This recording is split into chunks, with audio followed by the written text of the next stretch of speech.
Hello student, welcome to Ilahi chemistry classes. Student paper हो गया और बहुत तगड़ा पेपर आया था, मतलब इजी था पेपर। अगर हम देखें तो काफ़ी बच्चों का रिएक्शन भी आपने देखा होगा, बहुत अच्छा रिएक्शन था। ज़्यादातर बच्चों ने सॉल्व कर दिया था paper with in a time, ठीक है। और जो पेपर था, जो बोर्ड का पेपर था, वो हमारा जो गैस पेपर था उससे 90 प्लस क्वेश्चन उसी से थे। गैस पेपर में जो जो क्वेश्चन बताए थे वही क्वेश्चन, सेम डिट्टो क्वेश्चन आए थे। और आज जो मेरे पास पेपर है, वो जो सेट 3 था वो मेरे पास है, उसका आज हम डिटेल्ड सॉल्यूशन देखेंगे। क्या कैसे क्वेश्चन आए थे, क्या इनका सॉल्यूशन हो सकता है, क्या क्या इनके आंसर होंगे। सेट 1 और सेट 2 मुझे बच्चों ने भेजे नहीं है। आज शाम तक एक सेट 1 तो आ गया है, मगर उसका सॉल्यूशन हम कल करेंगे। आज हम एक ही सेट करेंगे, सेट 3 का सॉल्यूशन। और जो क्वेश्चन थे बहुत इजी क्वेश्चन थे, सैंपल पेपर से ज़्यादातर मैच खा गए थे। 90 प्लस सैंपल पेपर आया था। तो जो मेरे पास है ये सेट 3 है, मेरे पास एक बच्चे से लिया था सेट 3, और इसका जो सॉल्यूशन है वो देखते हैं बच्चों। मल्टीपल बड़े इजी आए थे। पहला क्वेश्चन इसमें जो सेट 3 है, which of the following ligand is an ambient ligand. मैंने आपको पहले ही बोला था, और ये मेरी अगर आप सैंपल पेपर जब मैं आपको डिस्कस करा रहा था, जो गैस पेपर है, मैंने बोला था कि एम्बिडेंट न्यूक्लियोफाइल इजी आ सकता है। तो आपको पता है एम्बिडेंट न्यूक्लियोफाइल वो लिगेंड्स वो होते हैं जिनके पास दो डोनर एटम होते हैं, जो दो तरफ से लोन पेयर को डोनेट कर सकते हैं। हमारे पास जो एग्जांपल होते हैं, एक तो CN- होता है, CN-। जो ऑप्शन इसमें दिए हैं उन पे मैं थोड़ी सी बात करता हूँ, मैं आपको ज़्यादा डिटेल नहीं लेके जाता हूँ। इनमें जो ऑप्शन दिया था, पहला ऑप्शन दिया है CO और दूसरा दिया है SCN। यही हमारा राइट आंसर होगा, क्योंकि SCN- एक एम्बिडेंट लिगेंड होता है, इसलिए राइट आंसर बी होगा। पहले क्वेश्चन का जो पहला मल्टीपल है वो बी सही होगा। हमारे पास दूसरा है क्वेश्चन नंबर, ये पहला मल्टीपल था, ये क्वेश्चन नंबर 2 है। MCQs पहले करेंगे। क्वेश्चन नंबर 2 में किया है, on adding AgNO3 in 1 mole of COCl3। कह रहा है कि जो COCl3 है .4NH3 4NH3 इसका एक मोल है, और इसमें हम AgNO3 को क्या करते हैं, मिक्स करते हैं बच्चों, ठीक है। AgNO3 को मिक्स करते हैं तो 1 mole of AgCl, burner theory का क्वेश्चन था, बहुत इजी क्वेश्चन था। और इस साल जो पेपर आया है CBSE का वो मॉडरेट था।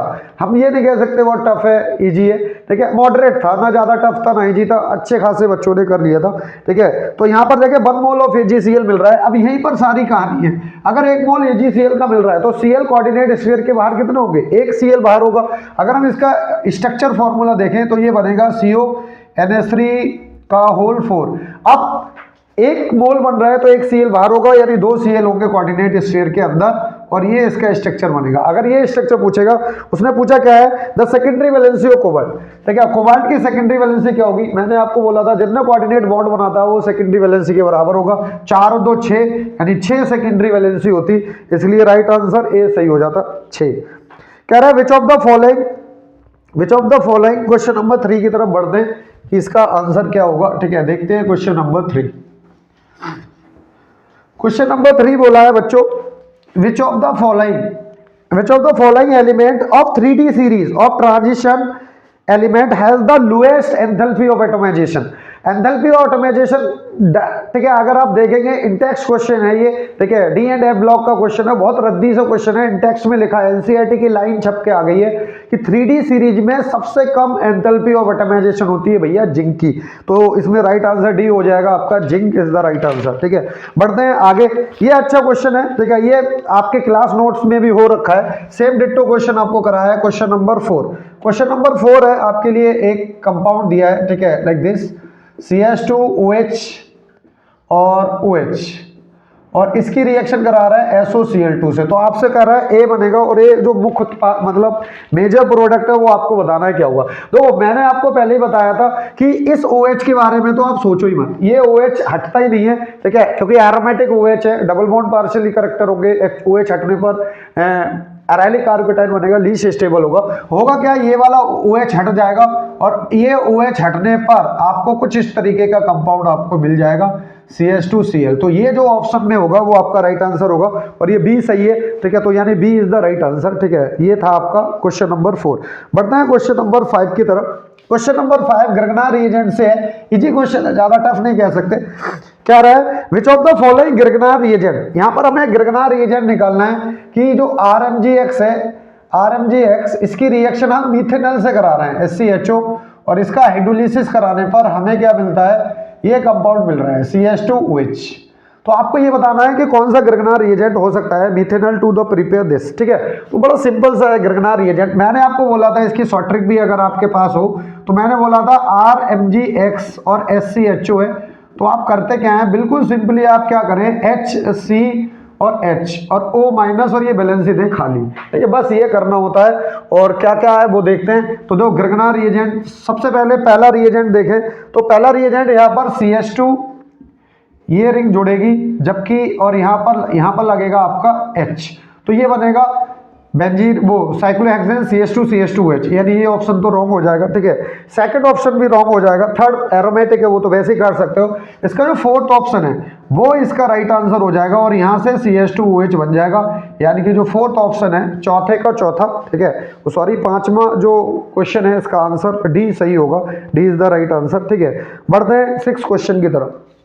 6 आपके नोट्स में लिखा है सेम एक्सिस में कराने पर क्या होता है। तो क्लीवेज ऑफ ईथर है, बड़ा सिंपल है। क्लीवेज ऑफ ईथर वीडियो में भी डिटेल्ड क्वेश्चन करा रखा है क्या, देखो ये है, कह रहा है CH3O CH3 है और इसकी रिएक्शन HI से करा रहा है और HI को क्या ले रखा है, HI को ले रखा है बहुत ज्यादा एक्सिस में, ठीक है। HI एक्सिस HI गिब्स, तो आपको ध्यान रखना है पहले तो इसका SN2 के अकॉर्डिंग हो जाएगा क्लीवेज और ये बन जाएगा CH2OH प्लस CH2I। बच्चे यहीं पर खुश हो गए होंगे, ठीक है, और लगाए आए होंगे, कौन सा लगाया होगा, पहला और पहला ऑप्शन लगाया होगा काफी बच्चों ने, जबकि ये रॉन्ग है क्योंकि HI एक्सिस में है, HI एक्सिस में है तो फर्दर इसकी रिएक्शन हो जाएगी इससे और यहाँ से H और OH ये H2O हो जाएगा रिलीज और H2O रिलीज होने पर बच्चों यहाँ पर फिर से मिल जाएगा, सॉरी ये CH3OH है, ठीक है, यहाँ से CH3I बन जाएगा और CH3I ऑलरेडी था तो यहाँ पर 2 मॉलिक्यूल ऑफ CH3I बनेंगे। ये ऑप्शन आपका सही होगा। तो जो सी ऑप्शन था ये राइट ऑप्शन था, ठीक है, सी इज द राइट आंसर, ठीक है, यहाँ पर सी आपका राइट आंसर होगा, ठीक है। इसका मतलब जो छठा था उसका सी आंसर सही था। बढ़ते हैं हम 7वें क्वेश्चन की तरफ। 7वां क्वेश्चन कह रहा है which of the following compound will not react with benzene sulphonyl chloride. इसका मतलब बेंजीन सल्फोनिल क्लोराइड, भैया ये तो हिंसबर्ग टेस्ट है, हिंसबर्ग रिएजेंट टेस्ट। अगर हिंसबर्ग रिएजेंट देखें तो 1 डिग्री अमाइन तो रिएक्ट करती है, वाटर सॉल्युबल होती है, बेस सॉल्युबल। 2 डिग्री रिएक्ट करती है, बेस इनसॉल्युबल होती है और 3 डिग्री तो रिएक्ट ही नहीं करती है। इसका मतलब 3 डिग्री अमाइन आपका राइट आंसर होगा और पहला ही ऑप्शन सही है आप, ठीक है। और क्या लोगे, ए इज द राइट आंसर, ठीक है। कह रहा है scurvy is the caused by the deficiency of vitamin. मैंने आपको पहले बोला था विटामिन उनके कॉज से होने वाली जो डेफिशिएंसी है वो आप जरूर पढ़ के जाएं। स्कर्वी जो विटामिन की कमी से होता है वो होती है विटामिन सी, इसलिए सी इज द राइट आंसर, सी, ठीक है, बहुत अच्छे। कह रहा है 1% solution solute x with isotonic with 6% solution of sucrose, ठीक है। सिक्रोज का मोलर मास दिया था, मॉलिक्यूलर मास ऑफ एक्स। कई बच्चे इसमें कंफ्यूज रहे होंगे, सर ये 1% W/W है, W/B है। भैया W/B लेंगे तभी सॉल्व होगा, अदरवाइज ये सॉल्व होगा नहीं। तो उसने बोला क्या है 1% सॉल्यूशन है एक एक्स का और इसमें आपको क्या मिल जाएगा, स्मॉल मिल जाएगा 1 ग्राम, ठीक है। मॉलिक्यूलर वेट आपको निकालना है स्मॉल m, ठीक है, या मैं इसे W1 M1 मान लेता हूँ, ठीक है, M1 मुझे निकालना है, ठीक है। B आपको पता है, ठीक है, 100 ml में होगा ये, ठीक है। ये इतनी आपको वो दी है। कह रहा है 6% एक सिक्रोज का 6% W/B मान लेते हैं, W/B ऑफ सिक्रोज, ठीक है। तो इसमें से आप क्या क्या डेपिक कर सकते हो, तो इसमें से तो कोई स्मॉल W तो हो गया आपके पास 6 ग्राम यानी W2, M2 कितना हो गया 342 ग्राम पर मोल, ठीक है। V 100 ml हो जाएगा। अब ये कह रहा है ये आइसोटोनिक है। भैया आइसोटोनिक में तो आपको बोला गया था क्या होता है, ऑस्मोटिक प्रेशर सेम होते हैं। इसका मतलब π1 बराबर π2 हो जाएगा। π1 बराबर π2 का मतलब C1RT इक्वल टू C2RT। अब RT से तो RT कैंसिल आउट हो जाएंगे, C1 इक्वल टू C2 बचेंगे। इसका मतलब C1 बराबर C2, इसका मतलब N1/B इक्वल टू N2/B। दो B भी सेम है, B भी आप यहाँ से काट ही दो। यहाँ पर बना N1 का मतलब W1/M1 इक्वल टू W2/M2। अब बच्चों W1 कितना दे रखा है 1 ग्राम, ठीक है। M1 यही हमें निकालना है।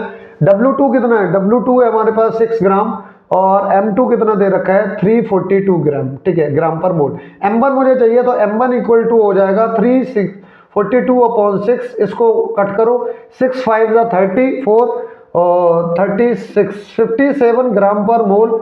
ये हमारा राइट आंसर हो जाता। इसलिए B is the right answer. तो जो ऑप्शन बी है वो करेक्ट आंसर है, यानी B is the right answer. 57 gram per mole जो था ऑप्शन, वो सही ऑप्शन था, ठीक है। इसका मतलब B is the right answer, ठीक है। तो ऐसे हम इसको सॉल्व कर सकते थे। अच्छा क्वेश्चन था ये, थोड़ा सा टेक्निकली क्या है, ठीक है, थोड़ा सा अच्छा था, ठीक है, थोड़ा सा लेवल अच्छा था, न्यूमेरिकल था। ये तो रद्दी है यार। 10वां क्वेश्चन कह रहा था half life of first order reaction. Half life आपको बतानी है फर्स्ट ऑर्डर रिएक्शन की। अगर इसके के की यूनिट दी है 3 मिनट, इतना रद्दी आना नहीं चाहिए वैसे, ठीक है। टी हाफ क्या होता है? टी हाफ होता है बच्चों 0.693 अपॉन के।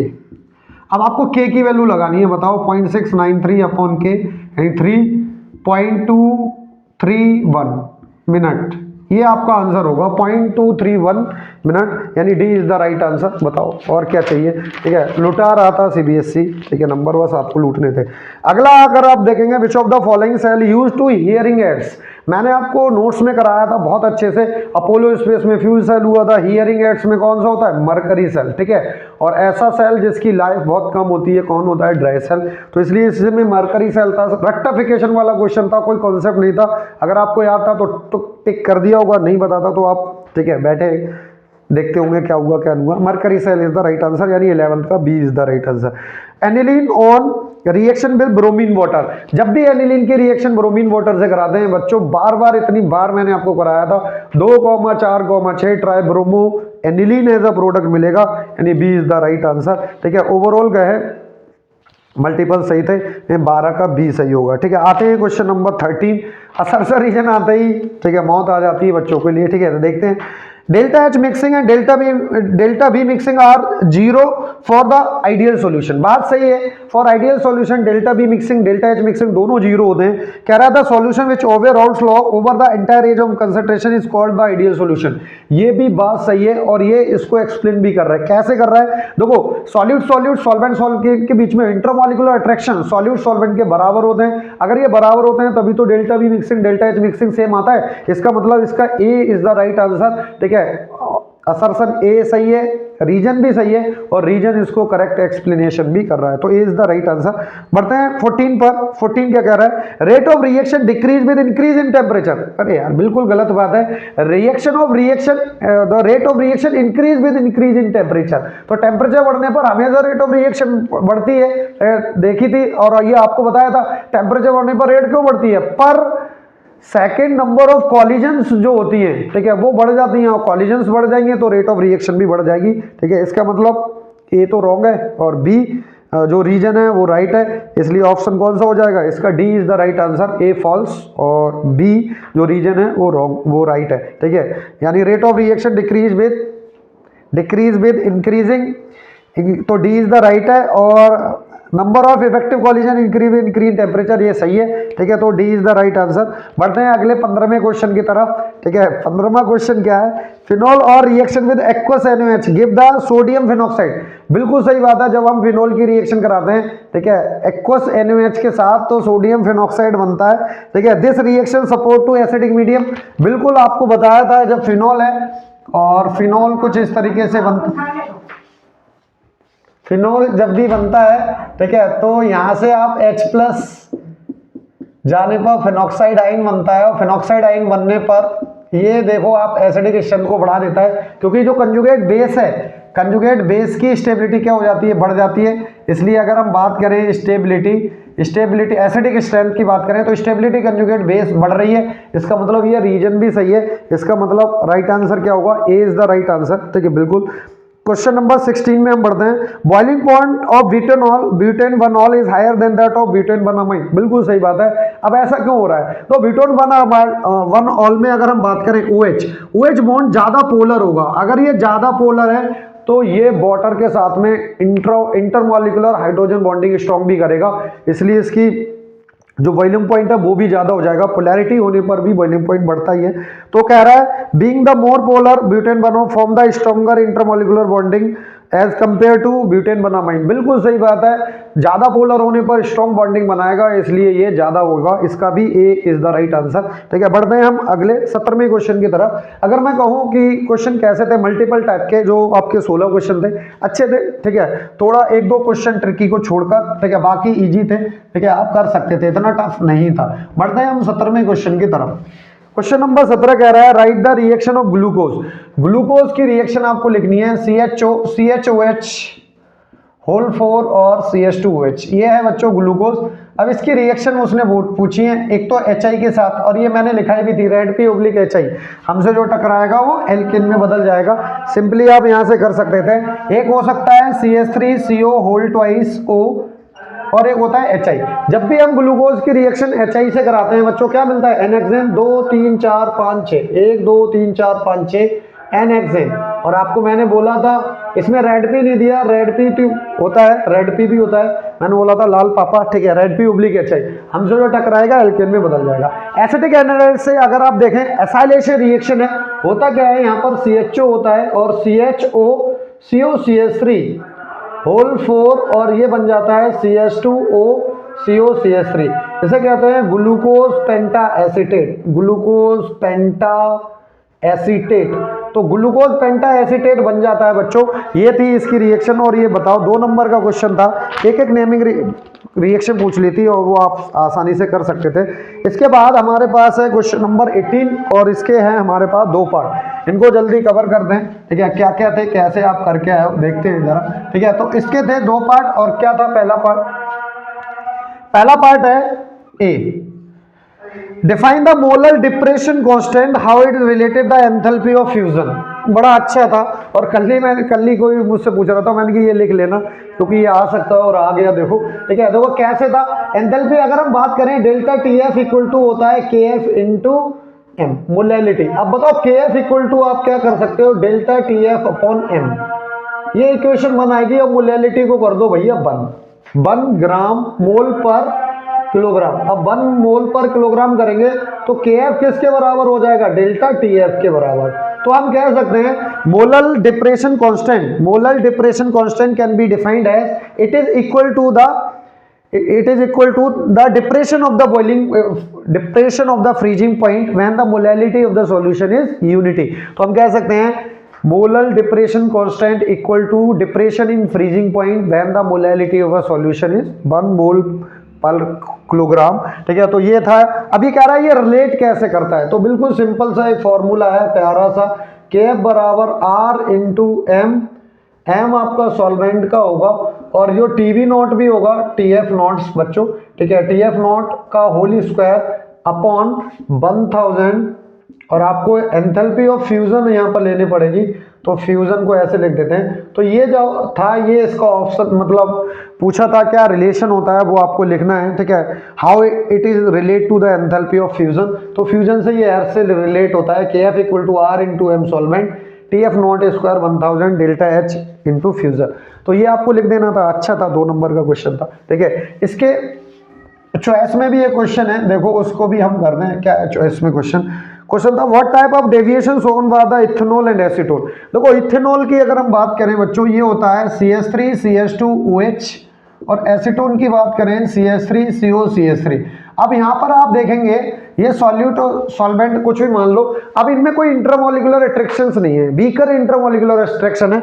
और सॉल्यूट सॉल्वेंट और सॉल्यूट के बीच में अगर बीकर इंटरेक्शंस आते हैं तो जाहिर सी बात है इनके बीच में जो सॉल्यूशन बनेगा उसका वेपर प्रेशर ज्यादा होगा, वेपर प्रेशर ज्यादा होगा तो कैसा सॉल्यूशन शो करेंगे, तो ये पॉजिटिव डेविएशन शो करेंगे, पॉजिटिव डेविएशन शो करेंगे किससे, रॉल्स लॉ से। ये तो इन्होंने पूछा था, गिव रीजन क्यों होगा, तो हम कह सकते हैं the intermolecular attraction between the alcohol and acetone is weaker than that of alcohol and acetone, ये इसका रीजन हो जाता। What type of azeotrope mix from that deviation. अब पॉजिटिव डेविएशन वाले लो, ठीक है, क्या रखते हैं, मिनिमम बॉइलिंग एजिट्रोप्स बनाएंगे, तो इनका जो एजिट्रोप्स बनेगा वो मिनिमम बॉइलिंग एजिट्रोप्स बनेगा, ठीक है। तो ये था इसका आंसर। अगला था in reaction if the concentration of reactant X is tripled. तो किसी भी रिएक्शन में अगर हम रिएक्शन की कंसंट्रेशन ट्रिपल्ड कर देते हैं तो क्या रहा है, the rate of reaction become 27 times what is the order of the reaction. तो बिल्कुल सिंपल था, अगर आप मान लेते हैं ये कोई रिएक्शन है A to B जा रही है या A to P बना लो आप, तो रेट ऑफ रिएक्शन क्या हो जाती है, rate is directly proportional A की पावर X। हम मान लेते हैं ये एलिमेंट्री नहीं है, कोई भी रिएक्शन है तो X यहाँ पर ऑर्डर ऑफ रिएक्शन डिफाइन करेगी।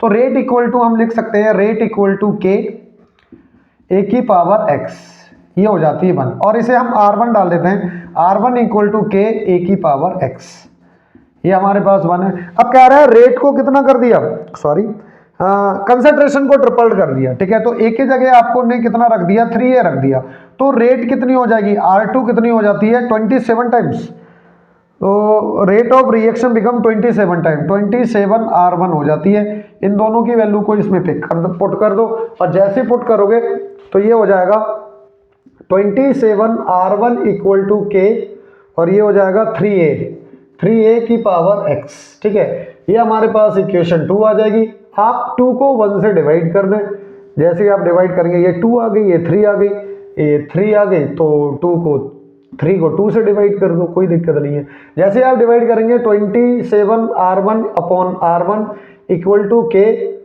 ये हो जाएगा 3a की पावर x अपॉन के और a की पावर x, ठीक है। जैसे k से k काटो, r से r काटो, ये 27 बचेगा। इसे मैं लिख सकता हूँ 3a बाय a की होल पावर x, a से कैंसिल आउट कर दो, इसे हम लिख सकते हैं 3 की पावर 3, 3 3 9 3 27, ठीक है, और 3 की पावर x, दोनों का बेस सेम है।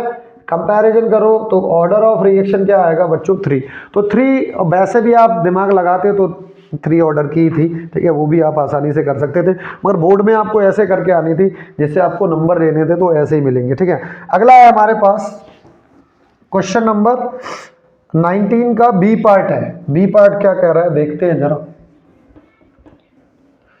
बी पार्ट कह रहा है कि state the condition under which the biomolecular reaction is kinetically a first order reaction, give example of such reaction. अरे इनडायरेक्ट तरीके से वो सीडो फर्स्ट ऑर्डर रिएक्शन पूछ रहा था, तो आप क्या कर दोगे, when one reactant taken in excess, ठीक है, the second order reaction act as first order reaction और this is known as pseudo first order reaction. इसका एग्जांपल आपको मैंने बताया था हाइड्रोलिसिस ऑफ ईस्टर, तो hydrolysis of ester, hydrolysis of sucrose, ये सबके सब क्या हैं, इसके एग्जांपल हैं वाटर के साथ, और वाटर को ही क्या लेते हैं बच्चों, एक्सेस में लेते हैं। अब एसिड एज अ कैटलिस्ट के प्रेजेंस में होता है, तो यहाँ से मिल जाता है CH3 C double bond OOH, और ये बन जाता है CH3OH।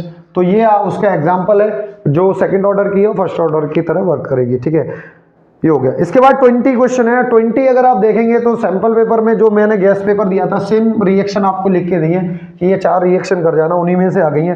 कि पहला है complete the balance the following reaction, complete भी करनी है बैलेंस भी करनी है। तो पहला है 3MnO4 और प्लस ऑफ H प्लस, कितने H प्लस, अच्छा 4H प्लस इनने ले रखे हैं, क्या होगा। तो बच्चों अगर आपको बताओ, ठीक है, सॉरी Mn4 2 माइनस है, ठीक है, Mn4 2 माइनस। अब ये मैग्नेटाइन है, मैग्नेटाइन का जब भी ऑक्सीडेशन कराते हैं, कौन सा एसिडिक ऑक्सीडेशन कराते हैं, डिस्प्रपोर्शनेशन रिएक्शन हो जाती है, और यहाँ से क्या बनता है बच्चों, यहाँ से बनता है MnO4 माइनस प्लस MnO2 दहेज में मिलता है, और साथ में मिलता है वाटर।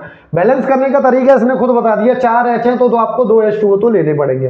3 Mn है, अब देखो चार्ज कितना है, 2 है, तो ये मुझे 2 लेने पड़ेंगे। लेने के लिए मैं ये भी ले सकता हूँ, चार्ज बैलेंस करने के लिए मुझे वो लेने पड़ेंगे, क्योंकि 6 में से 4 जाएगा, -2 चार्ज बचेगा, तो ये -2 चार्ज होगा। अब चेक कर लो आप, 3 Mn 2 Mn 1 Mn, ठीक है, 12 हो, 8 हो 2 10 हो 2 12, अगर आप देखेंगे ये रिएक्शन बिल्कुल बैलेंस है। सेकंडों का टाइम लगेगा आपको बैलेंस करने में, मगर दिक्कत ये थी, ये याद हो। अब इसमें क्या होता है, +7 से 6 में जा रहा है, वो सॉरी +6 से 7 में ऑक्सीडेशन हो जाता है, और +6 से +4 में जा रहा है या रिडक्शन हो जाता है। ये भी पूछ सकता था ये किस टाइप की रिएक्शन है, ये एक डिस्प्रपोर्शनेशन रिएक्शन का एग्जांपल था, ठीक है, बिल्कुल सिंपल था। अगला आपको दिया है बी पार्ट। बी पार्ट में हम थोड़ा सा शॉर्ट ट्रिक लगा के यूज कर सकते हैं। ये कह रहा है Cr2O7 2 माइनस और प्लस ऑफ 14H प्लस, बहुत बढ़िया एग्जामिनर था, उसने H प्लस के आगे भी सॉल्व करके दे दिया। वैसे इतने बढ़िया एग्जामिनर मिलते नहीं हैं आजकल, ठीक है। 6Fe2 प्लस, आपको पता हो तो बनता क्या है, तो मैं आपको इसको शॉर्ट ट्रिक से करता हूँ, एग्जामिनर को ने जो हेल्प की है उस हेल्प को नहीं लेते हैं। कैसे करते हैं तो देखो, बिल्कुल सिंपल, आप इसे लिख दो। आपको पता है ये ऑक्सीडेशन करेगा Fe3 में, और क्या बनेगा, साथ में Cr एसिडिक मीडियम में क्या जाता है, Cr3 प्लस और प्लस ऑफ H2O। अब यहाँ से आपको निकालना था, एन फैक्टर निकालेंगे, 6 में से 3 गया, एन फैक्टर पर एटम देखते हैं तो 3 आएगा, मगर एटम है 2 तो एन फैक्टर हो जाएगा 6। यहाँ से अगर आप इसका देखेंगे तो एन फैक्टर आएगा 1, इसको 1 से मल्टीप्लाई कर दो तो ये हो जाएगा Cr2O7 2 माइनस, इसको 6 से मल्टीप्लाई कर देना है तो ये हो जाएगा 6Fe2 प्लस, और plus of H plus arrow, क्या बन जाएगा, यहाँ बन जाता Cr3 plus of Fe2 plus और प्लस ऑफ H2O। फिर मेन जो एटम है उनको बैलेंस करो, 2 Cr हैं, 2 Cr, 6 Fe हैं, 6 Fe। जैसे बैलेंस होंगे फिर O को करते हैं, 7 O है, 7 O को बैलेंस करने के लिए 7 H2O चाहिए, 7 H2O को बैलेंस करने के लिए आपको 14 H प्लस चाहिए। अब चेक कर लो क्या रिएक्शन बैलेंस है, 2 Cr 2 Cr, 7 O 7 O, ठीक है। अगर हम बात करें 14 H 6 Fe 6 Fe, चार्ज को और देख लेते हैं, 6 2 12 एंड 14, 26 में से 2 गया, ठीक है, 14 एंड 12, 14 एंड 12, 26 में 2 गया 24, और 6 2 12 एंड 2 3 6, 22 होगी, ठीक है, 14 और 12 12 24 26 में से 2 गया, सॉरी 14 और 12 26 में से 2 गया, 24 बचा, तो 6 दूनी 12 और 2 3 6, 12 6 18, वो सॉरी 3 होगा ना, Fe3 प्लस, सॉरी 6 3 18 एंड 2 3 6,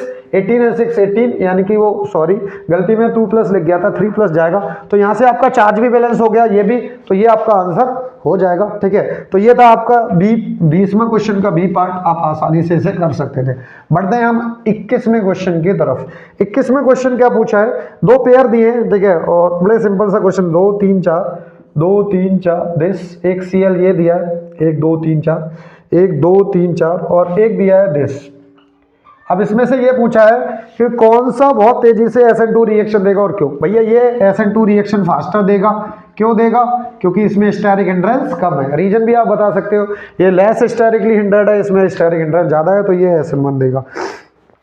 कह रहा है why does the presence of NO2 group ortho para position of haloarene. देखो ये है हमारे पास बी पार्ट, 21 का बी पार्ट, तो ये कह रहा है in the presence of NO2 में हेलोएरिन की जो रिएक्शन है, रिएक्टिविटी है, देखिए reactivity toward nucleophilic substitution reaction, ये बढ़ जाती है, क्यों। अब देखो NO2 स्ट्रॉन्ग -N की तरह वर्क करता है, यानी कि इलेक्ट्रॉन विथड्रॉइंग ग्रुप की तरह बढ़ता है, तो यहाँ पर पॉजिटिव चार्ज को डेवलप करेगा। अगर ये डेवलप करेगा तो ये फैसिलिटेट करेगा कि जो न्यूक्लियोफाइल है वो तेजी से अटैक करे। तो हम कह सकते हैं in the presence of NO2 group at ortho position, ठीक है, is increase the nucleophilic substitution reaction of haloarene by the increasing the positive charge development of CX bond. तो CX बॉन्ड में जितना पॉजिटिव चार्ज डेवलपमेंट होगा उतना facilitate करेगा कि वो न्यूक्लियोफिलिक सब्स्टिट्यूशन रिएक्शन फास्टर दे, ठीक है। तो ये था हमारे पास क्वेश्चन नंबर 21। 22 पर बढ़ते हैं, क्या क्वेश्चन दे रहा है, कह रहा है what type of nucleophilic substitution SN1 और SN2 occur in the hydrolysis of 2 bromobutane. 2 bromobutane का अगर हम हाइड्रोलिसिस कराते हैं, ठीक है, तो क्या होगा, ये ऐसा पूछ रहा है, 2 ब्रोमोब्यूटेन दिस,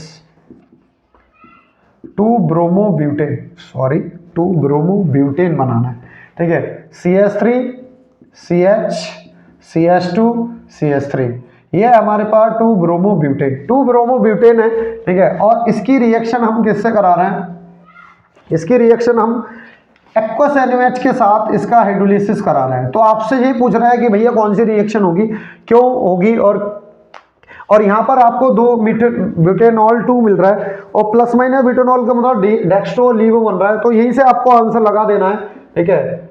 डेक्स्ट्रो और लीवो कब बनता है बच्चों, जब रेसिमाइजेशन होता है, और रेसिमाइजेशन तब होगा जब SN1 रिएक्शन होगी। तो पहली बात तो इसमें SN1 रिएक्शन फेवर करेगी, क्योंकि 2 डिग्री कार्बोकेटाइन बनेगा, और 2 डिग्री कार्बोकेटाइन हमेशा SN2 रिएक्शन को फेवर करेगा।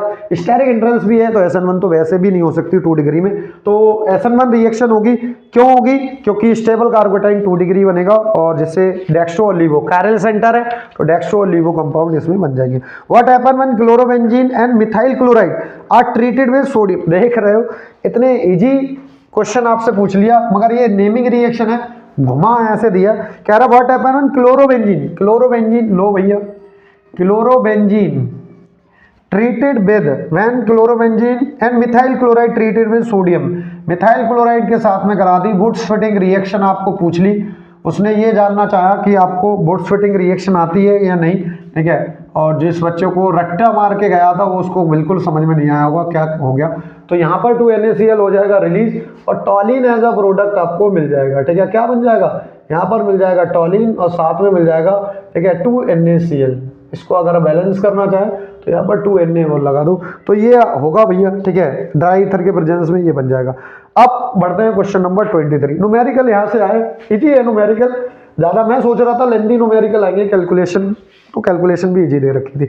और first order reaction take 25% in 40 minute.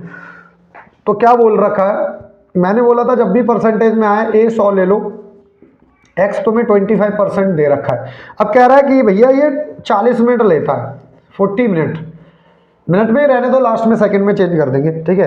Calculate the value of rate constant, पहले तो रेट कांस्टेंट निकालो, तो देखो K इक्वल टू होता है 2.303 upon T log 10 base A upon A minus x, ऐसा कुछ होगा, ठीक है। 2.303 अपॉन 40 log 10 बेस, A की जगह रख दो 100 और 100 में से कितना घटा दो 25, 75 बचेगा, ठीक है। तो ये हो जाएगा 25 3 75, 25 100 का 100, ठीक है। अगर आप देखेंगे 2.303 अपॉन 40, ये हो जाएगा log 10 base 4 minus log 10 base 3। अगर आप इसको थोड़ा सा सिंप्लीफाई करते तो ये बनेगा बच्चों K equal to 2.303 upon 40, log 4 की वैल्यू कितनी होगी 2 इंटू log 2 यानी 0.3010, और log 3 की वैल्यू होती है 0.477। इसे आप सिंप्लीफाई कर लेना, ठीक है, कर लो। 2.303 अपॉन 40, इसे करोगे 0.6020 माइनस 0.477, ठीक है। इसे आप सिंप्लीफाई कर लेंगे, यहाँ से आपका आ जाएगा K, पहला आंसर आपका आ गया। और दूसरा क्या पूछा है, in what time the reaction is 80% decompose, ठीक है, या कंप्लीटेड। तो देखो अगेन A बराबर कितना हो गया, A बराबर हो गया आपका 100, X बराबर कितना हो गया बच्चों 80% हो जाएगा, ठीक है। K कहाँ है, K ये पूरा ड्रामा जो आपको मिलेगा ये यहाँ पर लगा देना है K, ठीक है। T आप यहाँ से निकाल सकते हैं by using of this formula, T equal to 2.303 upon K log 10 base A upon A minus x. अगर यहाँ पर वैल्यू रखेंगे 2.303 अपॉन K की वैल्यू, या फिर आप ऐसे रहने दो, KT बराबर लगा दो KT एंड दिस। अब लगाओ K की वैल्यू कितनी है, K की वैल्यू है 2.303 अपॉन 40।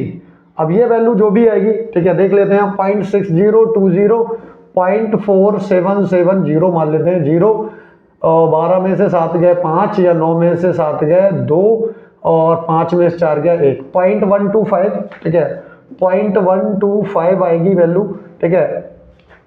और K2 into T equal to क्या आएगा 2.303 log 10 बेस 100, और 100 में से 80 जाएगा आपका तो 20 बचेगा, 20 पंजे 100 होगा, ठीक है। इससे इसको काट दो, ठीक है, ये बचेगा 0.1250 into T upon 40 equal to कितना होगा log 5 की वैल्यू 0.698, ये वैल्यू लगा दो, क्रॉस मल्टीप्लाई कर दो, T बराबर 0.698 इंटू 40 अपॉन 0.1250। अब ये मिनट में आया है, मिनट को सेकंड में चेंज कर देना, 0.698 इंटू 40 अपॉन 0.125 इंटू 60 से मल्टीप्लाई करके जो भी आएगा ये आपका आंसर आ जाता। इजी था, ज़्यादा टफ नहीं था, सिंपली आपको हजार तो नहीं कह सकते, ज़्यादा कह दिए, ठीक है, कम से कम 6-7 क्वेश्चन इसी मेथड पे मैंने आपको कराए थे, और मैंने बोला भी था कि ऐसे मेथड पे रिएक्शन क्वेश्चन आता है, और देखो क्वेश्चन आ भी गया।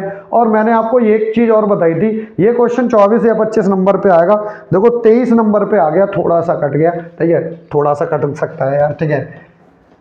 तो बिल्कुल डिटेल्ड क्वेश्चन था जो आपको पहले से पता था, ठीक है, बस आपको करना था, आसानी से कर दिया होगा, ठीक है। इस टाइप से आप क्वेश्चन को कर सकते थे, ठीक है। अगला है 24, write the reaction involve the reaction Reimer Tiemann और कोल्बे। कल ही मैंने आपको बताया था कोल्बे रायमाटीमैन पढ़ के जाना, अब इसमें तो कुछ बताया नहीं था। क्या था, अगर हम फिनॉल की रिएक्शन किससे कराते हैं, हाँ भैया इसकी रिएक्शन कराते हैं एक्वस NaOH, क्लोरोफॉर्म ले लो, क्लोरोफॉर्म और एक्वस NaOH की प्रेजेंस में, ये पहला रिएजेंट होता है। सेकंड में एसिडिफिकेशन करा देते हैं, तो हमें दो प्रोडक्ट मिलते हैं, एक मिलता है ऑर्थोसैलिसिल एल्डिहाइड, ठीक है, और दूसरा क्या मिलता है पैरासैलिसिल एल्डिहाइड, ठीक है। तो ये हमें रिएक्शन लिख देनी थी, ठीक है, CHO, ठीक है, ये हमारे प्रोडक्ट हो जाते हैं, ये मेजर होता है, ये माइनर होता है। अगर हमें कोल्बे शिफ्ट करानी थी, ये पहला पार्ट था कोल्बेज रिएक्शन अगर फिनॉल से करानी होती है बच्चों, क्या होता है, फिनॉल की रिएक्शन हम करा देते हैं, क्या लेते हैं CO2 प्लस एक्वस NaOH, साथ में क्या कराते हैं एसिडिफिकेशन। यहाँ पर हमें सैलिसिलिक एसिड मिलता है, ऑर्थोसैलिसिलिक एसिड और पैरासैलिसिलिक एसिड। तो ऑर्थोसैलिसिलिक एसिड मेजर बन जाएगा और पैरासैलिसिलिक एसिड क्या होगा, ठीक है, माइनर बन जाएगा, ठीक है, ये बन जाएगा OHCOOH, ठीक है। तो इस तरीके से आप रिएक्शन को कर सकते थे। इसका name the reagent use the bromination of phenol to form. अरे यार, ठीक है, इतना इजी क्वेश्चन था। और ब्रोमोफिनॉल बनता है 2,4,6। तो आपको बताया था कि जब भी हम फिनॉल की रिएक्शन, ये है हमारे पास क्वेश्चन नंबर 24 का बी आंसर था। अगर हम फिनॉल की रिएक्शन से हमें कह रहा है ये प्रोडक्ट मिल रहा है बच्चों, ठीक है, OH, Br और Br। मैंने बोला था पोलर सॉल्वेंट के प्रेजेंस में, यानी कि यार ये पका पकाया ब्रोमीन वाटर टेस्ट था। जो रिएजेंट होगा वो H2O होगा, इसलिए ये इसका आंसर सही होगा, ठीक है। बढ़ते हैं हम क्वेश्चन नंबर 25 की तरफ। इसमें ABC सीक्वेंस वाले क्वेश्चन है और वीडियो खोल के देखो, यूट्यूब पे पढ़िए, उसमें ABC वाले यही क्वेश्चन कराए और वही क्वेश्चन सेम आ गए थे, इसलिए मैंने आपको बोला था कि आप वीडियो देख के जाना, ठीक है। पहला है CH3CH2Cl। ए पार्ट है CH3CH2Cl। और इसकी रिएक्शन अगर हम KCN से कराते हैं तो यहाँ पर A मिलता है, और इसकी रिएक्शन अगर हम लिथियम एल्यूमिनियम हाइड्राइड से कराते हैं तो हमें B मिल जाता है। और B की रिएक्शन आप HNO2 0 डिग्री C पे कराते हो, HNO2 0 डिग्री C, तो हमें C मिलता है। ABC बताने तो KCN के साथ कराएंगे, SN2 रिएक्शन फेवरेबल होगी, 1 डिग्री है SN2, तो होगा क्या, यहाँ पर बन जाएगा CH3CH2Cl। अब साइनाइड का आप रिडक्शन करा रहे हो, रिडक्शन कराने पर एक कार्बन बढ़ के अमाइन मिलेगी, CH3CH2CH2NH2, 2 कार्बन थे, 3 कार्बन की अमाइन मिलेगी। HNO2 डायजोनियम सॉल्ट बनेगा एलिफेटिक, मगर वो डिकम्पोज हो गया और करस्पॉन्डिंग एल्कोहल में कन्वर्ट हो जाएगा, यानी कि आपको मिल जाएगा CH3CH2CH2OH, प्रोपेनॉल आपको एज अ प्रोडक्ट मिल जाता है, ठीक है। ये था आपका ए पार्ट, ठीक है। इसके बी पार्ट पे देखते हैं, एरोमेटिक का इजी है, ठीक है, कर देंगे आसानी से, ठीक है। कैसे ये क्वेश्चन बन जाते हैं, ABC आसानी से आपने कर दिए होंगे। अगला जो क्वेश्चन है बी कह रहा है कि हमारे पास नाइट्रोबेंजीन है, और डायरेक्ट रिएक्शन में करते चल रहा हूँ। नाइट्रोबेंजीन है FeOblique HCl। अरे रिडक्शन हो जाएगा, और रिडक्शन ऊपर नाइट्रोबेंजीन का रिडक्शन कराने पर हमें मिल जाएगी एनिलीन। तो भैया ये तो था आपका A पॉइंट, ये बन गया A।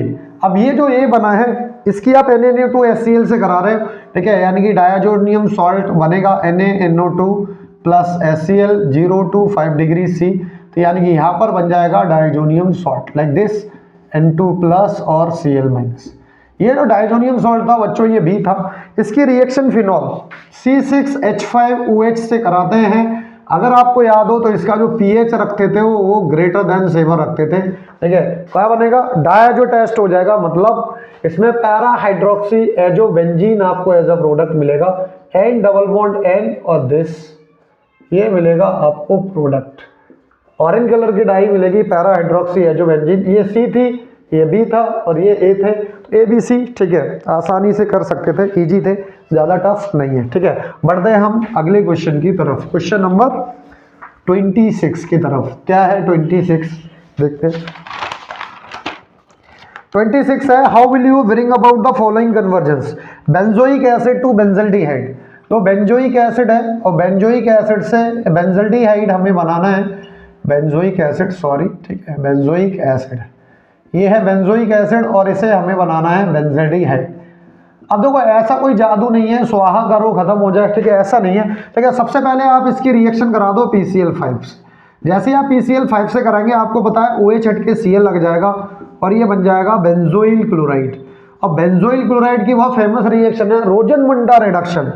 क्या करा दो, ठीक है, क्या होता है, PdH2PdBaSO4 के साथ में ज़ाइलीन ले लो, तो ये हो जाती है रोजनमुंडा रिडक्शन और direct benzoyl chloride converted to benzaldehyde, ठीक है। यानी बेंजोइक एसिड से बेंजल्डिहाइड बनाने के लिए 2 स्टेप आपके लग जाते हैं। अगला बोला है इथेनॉल, इथेनॉल है, यानी CH3CHO है और इससे बनवा क्या रहा है, प्रोपेनॉन बनवा रहा है, बहुत अच्छे, ठीक है, CH3CO CH3।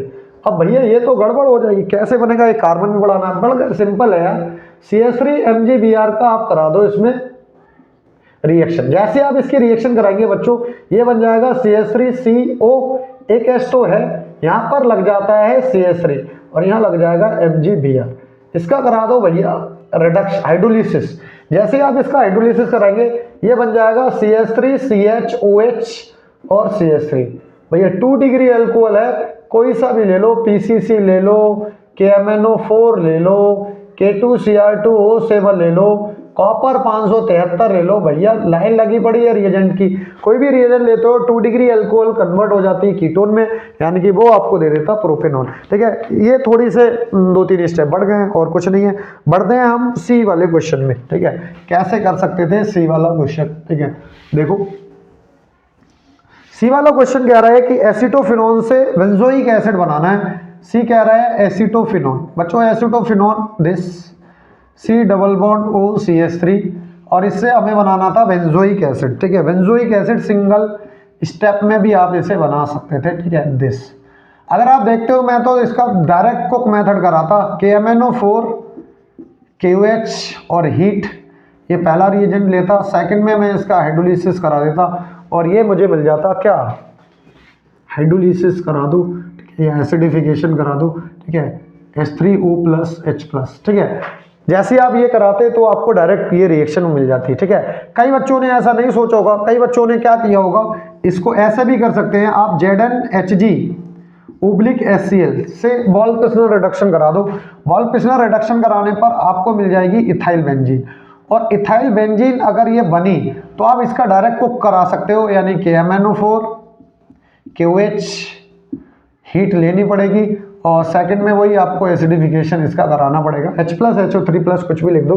ठीक है, तो ये आपको रिएक्शन ऐसे भी कर सकते थे, सिंगल स्टेप में भी कर सकते थे, अब जो आपको सही लगा होगा वैसे किया होगा आपने। ठीक है, और भी मेथड है 1-2। ठीक है, मगर यही 2 बेटर थे जो आपको टाइम भी बचाना था। ठीक है, ब्रोमोबेंजीन से 1-फिनाइल इथेनॉल बनाना है। ठीक है, बढ़िया है। ठीक है, डी ऑप्शन क्या पूछा है, ब्रोमोबेंजीन। अब ये है हमारे पास ब्रोमोबेंजीन। अब ब्रोमोबेंजीन से बनाना क्या था, 1-फिनाइल इथेनॉल, 1 पे फिनाइल है और इथेनॉल भी बनाना है। ठीक है, CH2 CH3 sorry this one phenyl ethanol बनाना है। ठीक है, देखो 1 और 2, इसका मतलब हो गया इथेनॉल और 1 पे फिनाइल भी है। अब ऐसा कैसे पॉसिबल हो सकता है, ठीक है, तो देखते हैं जरा। ठीक है, कैसे पॉसिबल हो सकता है, तो ऐसा कुछ है कि ब्रोमीन को हटा के कुछ और किया जाए। ठीक है, बिल्कुल है। अगर मैं इसकी रिएक्शन CH3Br से करा दूं, ठीक है, CH3CH2Br से करा दूं, ठीक है, in the presence of sodium metal और ड्राई ईथर, अगर हम ऐसा कर सकते हैं तो क्या होगा, अगर हम ऐसा करेंगे तो ये जो चेन है ये हट जाएगी और हमारे पास इथाइल बेंजीन बन जाएगी CH2CH3। अब इसकी रिएक्शन आपको करा देनी है Br2 in the presence of sunlight, या Cl2 in the presence of sunlight, ये ज़्यादा बेटर रहेगा, Cl2 in the presence of sunlight. Chlorination होगा, फ्री रेडिकल हेलोजिनेशन होगा, तो इसमें से मेजर प्रोडक्ट मैं बना देता हूँ। 2 डिग्री का H, एक H हटा देते हैं और ये कुछ इस तरीके से बन जाएगा CH Cl और CH3। इसकी रिएक्शन आप करा देते बच्चों एक्वस NaOH के साथ। जैसे आप रिएक्शन कराएंगे SN2 रिएक्शन होगी, Cl हट के OH लग जाएगा और ये बन जाता 1-फिनाइल इथेनॉल। ठीक है, one phenyl ethanol is the right answer, और ये आपका ऐसे बन जाता। ठीक है, बढ़ते हैं क्वेश्चन नंबर 27 की तरफ। क्या है क्वेश्चन नंबर 27? क्वेश्चन नंबर 27 कह रहा है solution prepared by the dissolving 5 gram of non volatile solute in 20 ग्राम। ठीक है, तो इसमें आपको सॉल्यूट का वेट दे रखा है स्मॉल w इक्वल टू 5 ग्राम। ठीक है, 5 ग्राम नॉन वोलेटाइल सॉल्यूट है, 200 में डिसॉल्व करा रहे हैं। कैपिटल W हो गया हमारे पास 200 gram of water. Capital M कितना होगा बच्चों, 18 ग्राम पर मोल होगा। स्मॉल m हमसे पूछा है, स्मॉल m कह रहा है it has the vapour pressure, PS भी हमें दे रखा है, PS कितना है 31.84 mmHg। P नॉट कितना होगा बच्चों, P नॉट इसने दिया है 32 है भैया, 300 केल्विन पे 30 mmHg। ठीक है, सिंपल सा लोअरिंग इन वेपर प्रेशर से क्वेश्चन था, रामबाण इलाज लगा देते हैं, P nought minus PS upon PS equal to small w upon small m into capital M upon capital W। ठीक है, तो ये आप डायरेक्ट वैल्यू लगाओ। P नॉट कितना है, P नॉट आपके पास 32 minus 31.84 upon 31.84 equal to small w कितना है 5 ग्राम है, स्मॉल m यही निकालना है, कैपिटल M 18 है और ये कितना है 200। अब भैया इसकी कैलकुलेशन आप सॉल्व कर लेना, क्या इतना कैलकुलेशन मैं कहाँ से करके दिखाऊंगा, बहुत टाइम लग जाएगा। तो आप यहाँ से m कैलकुलेट करें ना, जो भी m आएगा वो आपका राइट आंसर था, ठीक है। बढ़ते हैं हम क्वेश्चन नंबर 28 की तरफ। 28 क्या है क्वेश्चन देख लेते हैं जरा।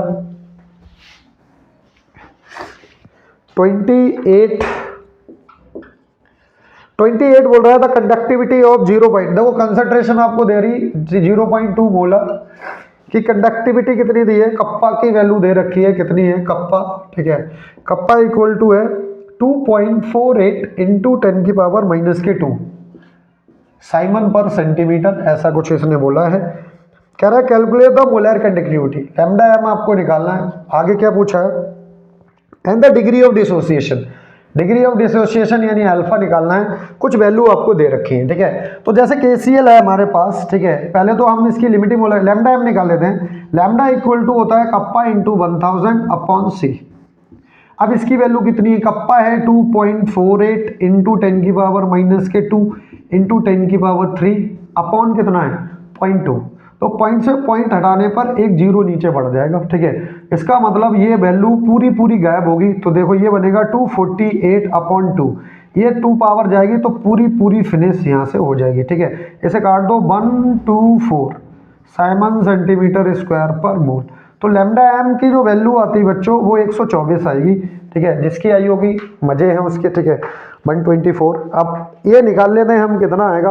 देखो KCl अगर है, KCl अब इलेक्ट्रोलाइट होकर K प्लस और Cl- देगा, तो बाय यूजिंग ऑफ कोलेराउस लॉ हम कह सकते हैं, ठीक है, लैम्डा एम ऑफ KCl जो होगी lambda M naught of K plus और plus of lambda M naught of Cl-, इनकी वैल्यू आपको दे रखी थी।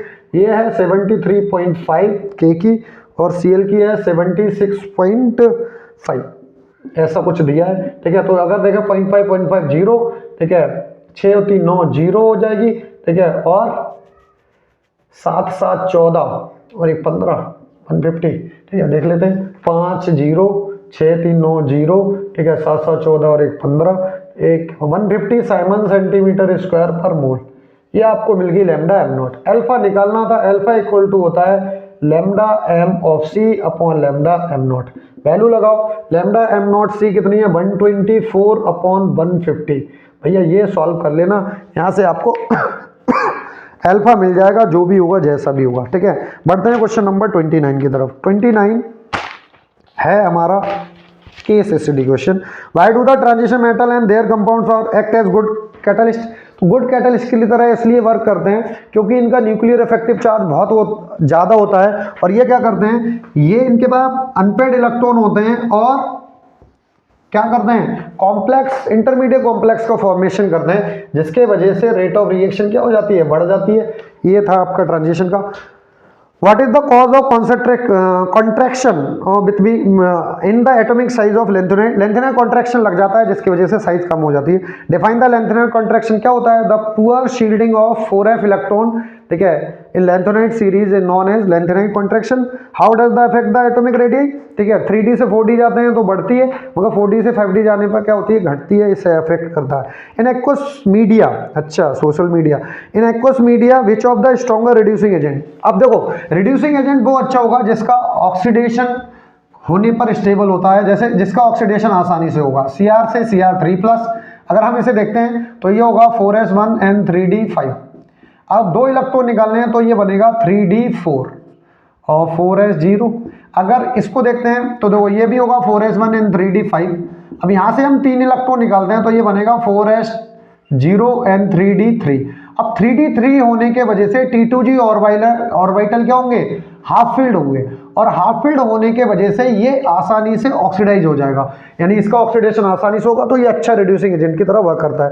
दूसरा देख लेते हैं Fe। तो हम पहले बात करते हैं Fe 2+ से Fe3+ अगर स्टेबल होगा तो है, ये भी अच्छा होगा, देख लेते हैं। तो ये बनेगा 4s2 and 3d6। 2 इलेक्ट्रॉन उड़ा के फेंकने हैं तो ये बनेगा 4s0 and 3d6। भैया यहाँ तो कुछ नहीं है ना, T2g है ना, हाफ फील्ड है, ठीक है। अगर एक इलेक्ट्रॉन और निकालेंगे तो क्या बनेगा, एक इलेक्ट्रॉन और निकाल दो, ठीक है, 4s2 and 3d6 26, हाँ, तो ये बनेगा 4s2 and 3d5। तो इस कंडीशन में अगर हम देखें T2G ज़्यादा हाफ फिल्ड होगा, ठीक है, इसका भी अगर देखें हाफ फिल्ड आ रहा है, डी हाफ फिल्ड आएगा, 2 और 1 3 इलेक्ट्रॉन, D6 सही हाफ फिल्ड आएगा, मगर T2G जो होगा ज़्यादा स्टेबलाइज कर जाएगा due to the half filled of T2G orbital, तो ये अच्छा रिड्यूसिंग एजेंट होगा, और जबकि ये अच्छा रिड्यूसिंग एजेंट की तरफ वर्क नहीं करेगा। बढ़ते हैं हम 30 क्वेश्चन की तरफ, ठीक है, क्या होगा 30 क्वेश्चन देख लेते हैं।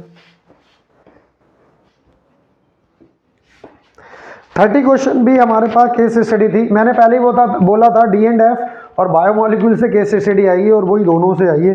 तो क्या है देखते हैं, what is the essential amino acid, वो अमीनो एसिड जो हमारी बॉडी में सिंथेसाइज नहीं होते हैं, इसेंशियल अमीनो एसिड्स कहलाते हैं। What is the mean of zwitterion, zwitterion क्या होता है, जब भी हमने देखा था कि जो अमीनो एसिड्स होते हैं एक्वस मीडियम में, अमीनो एसिड का जो एसिडिक ग्रुप होता है COOH, देखो मैं आपको बता देता हूँ, ये सपोज दैट हमारे पास कोई अमीनो ग्रुप है, अमीनो एसिड है, अमीनो एसिड, अब ये एक्वस मीडियम में क्या करता है, एक्वस मीडियम में ये इससे एक H+ ले लेता है और यहाँ से आपको मिल जाता है CH, COO- और NH3+, ये जो डायपोलर आयन मिलता है, डायपोलर आयन, इसी को हम क्या कहते हैं, ट्विटर आयन, ज्यूटर आयन, ठीक है, ज्यूटर आयन। तो ज्यूटर आयन क्या होता है बच्चों, ठीक है, जब हम अमीनो एसिड को एक्वस सॉल्यूशन में डिसॉल्व कराते हैं तो एक्वस सॉल्यूशन में COOH एक H+ रिलीज करता है और NH2 एक H+ को एक्सेप्ट करता है और एक डायपोलर आयन बनता है, इसी डायपोलर आयन को हम क्या कहते हैं, इसी डायपोलर आयन को हम ज्यूटर आयन कहते हैं। अगला क्या पूछा है, given example of fibrous, fibrous protein keratin होती है, मायोसिन होती है, और ग्लोबुलर इंसुलिन होती है, एल्बुमिन होती है, ये सब ग्लोबुलर होती है, ठीक है। What type of linkage hold the monomers of protein, peptide linkage, जब दो अमीनो एसिड आपस में ज्वाइन होते हैं पेप्टाइड लिंकेज बनता है, पेप्टाइड लिंकेज था। इसके what is the structural feature of the characteristic of reducing sugar, अगर हम स्ट्रक्चर फीचर देखें तो इसमें हैमी एसिटल ग्रुप होगा, और ये आपको बताई थी pyranose and furanose structure of glucose fructose, उसमें हैमी एसिटल ग्रुप होता है, इसलिए वो रिड्यूसिंग शुगर की तरह वर्क करते हैं। What is the structure difference between the nucleoside and nucleotide, अगर हम बात करें न्यूक्लियोसाइड, पेंटोज शुगर होता है लाइक दिस, ठीक है, ये पेंटोज शुगर होती है। अब यहाँ पर आप लगा देते हैं, ये होती है हमारे पास 1' पोजीशन, ये होती है 2', ये होती है 3', ये होती है 4' और ये होती है 5'। अगर हम बात करें OH H और यहाँ पर होगा H, यहाँ पर होगा H और ये होता है CH2OH। बच्चों इसे बोलते हैं हम न्यूक्लियोसाइड। अगर हम पेंटोज शुगर की 1' पोजीशन पे बेस लगा दे तो न्यूक्लियोसाइड हो जाएगी। अब न्यूक्लियोटाइड क्या होगा, तो हम 5' पोजीशन पे क्या करें, 5' पोजीशन पे हम लगा दें क्या, फॉस्फोरिक एसिड, ठीक है। तो 5' पोजीशन पे अगर फॉस्फोरिक एसिड लगा दें तो ये न्यूक्लियोटाइड बन जाएगा, ये आपको ध्यान रखना था। ये था, आगे बढ़ते हैं, हमारे पास 31 क्वेश्चन है, और 31 क्वेश्चन क्या है देख लेते हैं जरा एक बार, ठीक है। तो 31 कह रहा है कि राइट द मेजर प्रोडक्ट बनाने हैं कुछ रिएक्शन के। पहला हमें दिया है कुक मेथड है, वैसे ही दिख रहा है CH2 CH3, चलो जो दिया है वैसे लिख देता हूं मैं। यहाँ पर लिखा है CH2 CH3 और यहाँ पर ले रखा है KMNO4 KOH, और सेकंड आपको भी दे रखा है हाइड्रोलिसिस, वो एसिडिफिकेशन। कुक मेथड है, कुक मेथड में क्या बनेगा, फाइनल मेजर प्रोडक्ट बनाना है, क्या बन जाएगा, बेंजोइक एसिड, लो, ठीक है। सेकंड आपसे क्या पूछ रहा है, सेकंड पूछ रहा है कि हमारे पास बेंजल्डिहाइड है और बेंजल्डिहाइड की रिएक्शन हम करा रहे हैं एसीटोन से, CH3CO CH3, तो हमें क्या करना है, डाइल्यूट NaOH। अब देखो यहाँ पर कुछ गड़बड़ हुई है, ठीक है, डाइल्यूट NaOH के साथ में इसने हीट नहीं दी है, तो हम एल्डोल प्रोडक्ट बनाएंगे, कंडेंसेशन प्रोडक्ट कतई नहीं बनाएंगे, क्योंकि हीट नहीं दी है, कंडेंसेशन कहाँ से हो जाएगा, ठीक है। तो जैसे ही अगर हम देखें तो ये प्रोडक्ट आपका बनेगा, ठीक है, CH H यहाँ से जाएगा और H2 CH C+O CH3, और यहाँ पर ले लो आप CH2 O यहाँ से H यहाँ से, तो ये मान लो आप अल्फा बीटा पे हाइड्रोक्सी लगा दो और ये बन जाएगा कुछ कंपाउंड्स आपका, ठीक है। H2O रिलीज करना है यहाँ से बीटा हाइड्रोक्सी HOH, हाँ सही है, यही कंपाउंड बनेगा बीटा हाइड्रोक्सी, ठीक है, बीटा हाइड्रोक्सी एल्डोल, क्योंकि यहाँ पर हीट नहीं दिया है ना, तो यहाँ पे अल्फा बीटा के बीच में डबल बॉन्ड लगता, तो मेरे पास यहाँ पर हीट नहीं है, ठीक है, क्वेश्चन में हीट दी नहीं है तो हम यहाँ पर एल्डोल प्रोडक्ट ही बनाएंगे, कंडेंसेशन प्रोडक्ट नहीं बनाएंगे, तो ये हमारा राइट आंसर होगा। अगर हीट देता तो हम कंडेंसेशन प्रोडक्ट जरूर बनाते, हमें हीट नहीं दे रखी है। अगला जो क्वेश्चन है थर्ड, उसे भी हम देख लेते हैं क्या है। थर्ड क्वेश्चन में बोला है बेंजोइक एसिड है, थर्ड में बेंजोइक एसिड है, लो भाई बेंजोइक एसिड है, लो COOH, और इसकी रिएक्शन आप ब्रोमीन से करा रहे हैं in the presence of FeBr3। ये क्या हो रहा है बच्चों, ब्रोमिनेशन हो रहा है, COOH माइनस M है, मेटा पे प्रोडक्ट बन जाएगा, यानी मेटा ब्रोमो बेंजोइक एसिड आपका एज अ प्रोडक्ट बनेगा। This one will be major product. ठीक है, ये था हमारे पास 31। बढ़ते हैं हम 31 का सेकंड पार्ट भी है, ठीक है। Give the simple test to distinguish between the following pairs. तो क्या क्या है, ठीक है, देख लेते हैं क्या क्या है। 31 का सेकंड पार्ट ये है, पहला है एसिटोफिनॉल, बहुत आसानी से आप इसे कर सकते हो बच्चों, ठीक है, ये है COCH3, और दूसरा है हमारे पास, ठीक है, बेंजीन रिंग CO और CH2CH3। अब इसको हम डायरेक्टली आप कर सकते हैं, ठीक है। देखो इसकी अल्फा पोजीशन पे मिथाइल है तो ये आइडोफॉर्म टेस्ट देगा, ठीक है, जबकि ये आइडोफॉर्म टेस्ट नहीं देगा। तो आप लिख सकते थे पहला एसिटोफिनोन है जो आइडोफॉर्म टेस्ट देता है, दूसरा नहीं देता है। पेंटेनल, पेंटेनल बना लो बच्चों, CH3 CH2 CH2 CH2 CH2, ये पेंटेनल है, ठीक है। और दूसरा हमारे पास है pentane three one, CH3 CH2 C double bond O CH2 CH3, 1 2 3 4 5, ठीक है, ये पेंटेन थ्रियोन है और ये पेंटेनल। एल्डिहाइड है, हमेशा आइडोफॉर्म टेस्ट देगा। अरे हाँ, गड़बड़ कर दोगे, अगर यहाँ पर आपने आइडोफॉर्म लगा दिया तो ये आइडोफॉर्म ये भी नहीं देगा ना ये देगा। क्यों? क्योंकि इसकी अल्फा पोजीशन पे भी मिथाइल नहीं है और इसकी अल्फा पोजीशन पे भी मिथाइल नहीं है, तो आइडोफॉर्म तो दोनों ही नहीं देंगे। अब क्या कर सकते हैं, बहुत सारे हैं, ठीक है। टॉलेंस, ये टॉलेंस टेस्ट देगा, ये नहीं देगा। तो ये अगर हम बात करें, ये टॉलेंस टेस्ट देगा, बिल्कुल देगा, एल्डिहाइड है, और ये टॉलेंट टेस्ट नहीं देगा। एक और टेस्ट लिख सकते थे, Fehling solution test, Fehling solution test, ये एल्डिहाइड है, देगा, और ये नहीं देगा क्योंकि ये कीटोन है, ठीक है। तो दो टेस्ट लिख सकते हैं, मगर आइडोफॉर्म मत लिखना, इसके लिए दोनों ही आइडोफॉर्म टेस्ट नहीं देंगे, ठीक है। तो ये था हमारे पास सेकंड पार्ट इसका, ठीक है। आगे give the reason of following, कह रहा है in the semi carbazide only 1 NH2 group involve in the formation of semi carbazones. अरे बिल्कुल सही बात है, अगर हम एल्डिहाइड की रिएक्शन क्या करते हैं, अगर एल्डिहाइड की रिएक्शन सेमी कार्बोजाइड से कराते हैं NH2 NH CO NH2, तो ये कह रहा है कि इसमें एक ही NH2 पार्टिसिपेट करता है, दूसरा क्यों नहीं करता है। अगर हम बात करें तो ये वाला जो NH2 है ये रेजोनेंस में रहता है भैया, अगर ये रेजोनेंस में है तो ये फ्री है और ये ही पार्टिसिपेट करेगा। तो हम कह सकते हैं कि एक NH2 ग्रुप क्या होता है, पार्टिसिपेट करता है CO बॉन्ड के साथ में, रेजोनेंस में रहता है, जिसकी वजह से वो न्यूक्लियोफिलिक सब्स्टिट्यूशन रिएक्शन शो नहीं कर सकता, मगर ये वाला कर सकता है क्योंकि इसका लोन पेयर इसी के पास रहता है, इसलिए ऐसा होता है। Aldehyde is more reactive than acetone toward the addition of HCl। भैया न्यूक्लियोफिलिक सब्स्टिट्यूशन रिएक्शन है, एडिशन रिएक्शन, और न्यूक्लियोफिलिक एडिशन रिएक्शन की स्टेरिक हिंड्रेंस बढ़ने पर रेट घटती है। मिथेनल यानी एसिटल्डिहाइड में स्टेरिक हिंड्रेंस कम होगी, देखना चाहो तो आप ऐसे बना सकते हैं, ये H यहाँ पर HCN का आप ऐड करा दो तो ये बन जाता है। ये सेम डिट्टो क्वेश्चन आपको मैंने कराया था सैंपल पेपर में, ठीक है, वही क्वेश्चन यहाँ से उठ के आ गया है, ठीक है, देख रहे हो। ज़्यादातर क्वेश्चन आपको सैंपल पेपर से ही मिले, सॉरी गैस पेपर से, मैंने सारे के गैस पेपर में ही क्वेश्चन कराया था। यहाँ पर मैंने बताया था स्टेरिक हिंड्रेंस बहुत ज़्यादा है इसलिए रेट क्या हो जाएगी, कम हो जाएगी, इसलिए ये फास्टर नहीं करेगा रेट। अगला है हमारे पास second question, arrange the following decreasing order of their acidic strength. तो एसिडिक स्ट्रेंथ के नहीं पूछा इसने, वैसे के पीके पे आना चाहिए, ठीक है, आया होगा किसी न किसी सेट में। देखते हैं, arrange the following increasing order of acidic strength. पहला है CH3 COOH, बहुत अच्छे। दूसरा क्या है NO2 CH2 COOH, और तीसरा है हमारे पास HCOOH। अगर हम एसिडिक स्ट्रेंथ की बात करें, एसिडिक स्ट्रेंथ -M -I बढ़ाती हैं, जबकि +M और +I क्या करती हैं बच्चों, डिक्रीज करती हैं। अब यहाँ पर देखो CH3 +I है, ये -I की तरह वर्क करेगा यहाँ पर, ठीक है, और यहाँ पर जो H है वो +I लगाता है, मगर बीकर लगेगा इसके कंपैरिजन में। हमसे क्या पूछा है, डिक्रीजिंग ऑर्डर, तो सबसे ज़्यादा जो एसिडिक स्ट्रेंथ होगी वो NO2 CH2 COOH की होगी, फिर HCOOH की होगी क्योंकि यहाँ पर प्लस आई ग्रुप है जो डिक्रीज करेगा, और फिर CH3COOH की होगी। ये एसिडिक स्ट्रेंथ का डिक्रीजिंग ऑर्डर होगा। इसके बाद name the reagent which the following conversion. Same आपका डिट्टो क्वेश्चन आपका हो रखा है, अगर आप नोट्स में देखेंगे तो मैंने बोला था डाइवल H एक ऐसा है जो ये रिएक्शन कर सकता है। कैसे? CH3CH double bond CH CH2Cl। अब यहाँ पर रिएजेंट आपको बताना था, और डबल बॉन्ड से कोई रिएक्शन नहीं हो रही है, केवल CnCHO में कन्वर्ट हो रहा है। ठीक है, CH CH2CHO।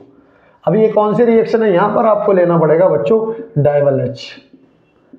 डाइवल H ये पहला रिएजेंट था, और फिर इसका क्या करा देना है H प्लस के साथ रिएक्शन। तो ये था आपका, ठीक है, रिएजेंट जो आपका यूज कर होता है इस वाली रिएक्शन में। Right the reaction involve in the HBZ reaction. Right the reaction लिखनी थी। HBZ में होता क्या है, ऐसे कार्बोक्सिलिक एसिड जिनके पास अल्फा हाइड्रोजन होता है, Rad-P-Cl2 या Br2 भी ले सकते हैं, ठीक है, के साथ रिएक्शन कराते हैं। अल्फा हाइड्रोजन हटके Cl लग जाता है और COOH, और साथ में HCl बन जाएगी। ये HBZ रिएक्शन की रिएक्शन उसने पूछ रखी है 1 नंबर में, 1 नंबर की पक्की सौदा, ठीक है, बिल्कुल है, ठीक है, यहाँ से ये सॉल्व हो जाता।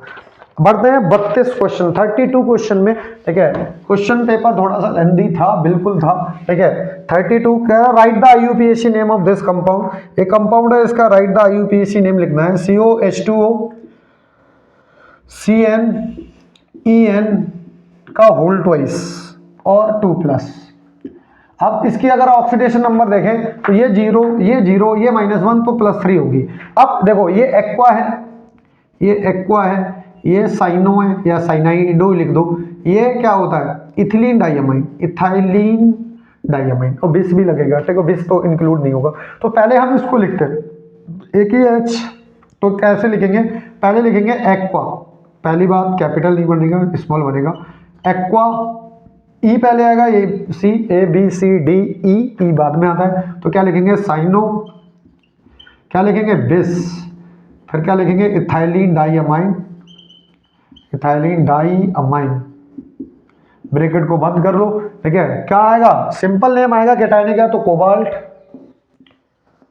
कोबाल्ट थर्ड, क्यों, क्योंकि +2 -1 इधर जाके थर्ड कर देगा, थर्ड, ये इसका आंसर होगा। आइन लिख दो, ठीक है, कोई दिक्कत नहीं है। दूसरा क्वेश्चन कह रहा है why the geometrical isomerism is not possible in tetrahedral. अगर हम बात करें टेट्राहेड्रल केस में, तो टेट्राहेड्रल केस में चारों की चारों पोजीशन क्या होती हैं, आइडेंटिकल होती हैं। अगर मैं लिगेंड के कंपैरिजन में अगर इनको लिगेंड को इंटरफेयर करूं तो नया कोई सिस और ट्रांस जैसी कंडीशन नहीं बनती है, इसलिए चारों पोजीशन क्या होती हैं, आइडेंटिकल होती हैं एक दूसरे के रेस्पेक्ट में, इसीलिए टेट्राहेड्रल ज्योमेट्री में, टेट्राहेड्रल ज्योमेट्री में, ठीक है, GI शो नहीं होती है, ठीक है। आगे क्या पूछा है, arrange the following complex sign in increasing order of their crystal field splitting energy. Splitting energy क्या होती है, ठीक है, आपको बताई भी गई थी कि स्प्लिटिंग एनर्जी किस पे बढ़ती है। तो CFSC की अगर हम बात करें, CFSC directly proportional of oxidation number of central atom, central atom की ऑक्सीडेशन नंबर बढ़ने पर बढ़ती है। इसके बाद लिगेंड, स्ट्रेंथ ऑफ लिगेंड, 2-3 और हैं इसके, वो उनसे मेरा वो कंपटीशन में लगते हैं, यहाँ पर मैं कराऊंगा तो समझ में आएंगे नहीं, 5D का भी एक वो लग जाता है, मगर इन दोनों से आंसर हो जाएगा। तो हमारे पास कॉम्प्लेक्स क्या था, CONH3 होल 6 3+, दूसरा है हमारे पास COF6 3-, तीसरा कॉम्प्लेक्स है CN होल 6 और 3-। अगर मैं इनकी ऑक्सीडेशन देखूं तो इसकी ऑक्सीडेशन 3 आएगी, इसकी देखें तो इसकी भी ऑक्सीडेशन 3 आएगी, और इसकी भी ऑक्सीडेशन कितनी आएगी, 3। तो ऑक्सीडेशन नंबर से तो हो नहीं रहा है, स्ट्रेंथ ऑफ लिगेंड से हो जाएगा। सबसे ज्यादा स्ट्रेंथ होती है CN की, फिर अमोनिया की, और फिर F की। तो इंक्रीजिंग पूछा है या डिक्रीजिंग पूछा है, increasing order of splitting energy, तो सबसे कम होगी भैया COF6 3- की, फिर होगी CONH3 होल 6 3+, और फिर किसकी होगी, फिर होगी COCN होल 6 3-। तो आपको कराई थी, ठीक है, स्पेक्ट्रोकेमिकल सीरीज, और नहीं कराई है वैसे भी मैंने आपको बता दिया था, सबसे ज्यादा CN NH3, ठीक है, ऑक्सिलेट वगैरह वगैरह वो सब लिखाई थी, ठीक है, तरीका आपको बताया था जब CFT पढ़ाई गई थी। तो ये इसका आंसर होता, ठीक है। बढ़ते हैं हम आगे, कह रहा है right the hybridization and the magnetic character of the complex on the basis of valence bond theory. क्या है, NiCO होल 4, बंद कर दो इसे, पहले तो ऑक्सीडेशन नंबर निकाल दो, ठीक है, 1 × x 4 × 0 इक्वल टू 0, x 0 में आ गया। निकिल क्या होता है 28, क्या बनाएगा 4s2n 3d 8, कोई इलेक्ट्रॉन नहीं निकालना है, s में दोनों फिल रखने, ठीक है। हाइब्रिडाइजेशन बना लो, ठीक है, 3d 2 3 4 5 और 4s 4p 1 2 3। अगर आप बनाएंगे तो देखो भरते हैं 1 2 3 4 5 6 7 8, यहाँ पर 2 भरे हुए हैं। अब यहाँ पर देखो कोबाल्ट स्ट्रॉन्ग फील्ड लिगेंड है, due to the presence of SFL strong field ligand होने की वजह से पेयरिंग हो जाएगी, और पेयरिंग होने पर इसकी पिक्चर चेंज होगी थोड़ी सी, ठीक है। 1 2 3 4 5, देखो 2 2 4 2 6 और 2 8 और 2 10, ये वाले यहाँ आके पेयर अप हो जाएंगे, S खाली रहेगा 4s, और 4p भी क्या रहेगा बच्चों, खाली ही रहेगा, ठीक है। 4 पेयर अप होंगे, ठीक है, 4 ऑर्बिटल आपस में इंटरमिक्स होंगे, और इनका जो हाइब्रिडाइजेशन होगा वो होगा sp3। और क्या पूछा है, मैग्नेटिक बिहेवियर, डायमैग्नेटिक होगा, डायमैग्नेटिक, क्योंकि अनपेड इलेक्ट्रॉन क्या है, सन्नाटा, ठीक है, 0 है, तो ये डायमैग्नेटिक नेचर में होगा। Out of COF6 and COC2O6 which is complex is more stable, भैया कौन होगा, COC2O4 होल 3 होगा, क्यों, क्योंकि ये बाइडेंटेल लिगेंड, और बाइडेंटेल लिगेंड क्या बना सकते हैं, कीलेट बना सकते हैं, किलेशन हो सकता है, तो किलेशन होने की वजह से COC2O4 3- मोस्ट स्टेबल होगा। अब हाई स्पिन किसका होगा, हाई स्पिन COF6 3- का होगा, क्योंकि फ्लोरीन एक वीक फील्ड लिगेंड है, और वीक फील्ड लिगेंड पर पेयरिंग नहीं होगी, नंबर ऑफ अनपेयर्ड इलेक्ट्रॉन ज्यादा होंगे, तो हाई मोर स्टेबल COC2O4 3- होगा, और जबकि हाई स्पिन कॉम्प्लेक्स होगा आपका COF6 3-।